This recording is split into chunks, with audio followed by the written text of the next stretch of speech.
Setelah proses hukum atas kasus tindak pidana pemilu dan ditetapkan sebagai terpidana dengan vonis 6 bulan penjara, nasib 5 komisioner KPU Palembang masih menunggu putusan KPU RI. Prihatin dengan vonis Hakim PN Palembang, KPU Sumatera Selatan meminta KPU Pusat ada kebijakan dan putusan yang dapat meringankan nasib 5 terpidana itu.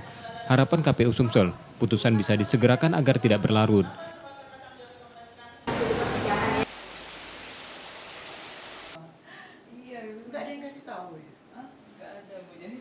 Tetapi kami juga sudah menyampaikan hasil putusan baik Pengadilan Negeri dan Pengadilan Tinggi ke KPU RI untuk segera diberikan kejelasan status dari ketua dan anggota KPU Kota Palembang.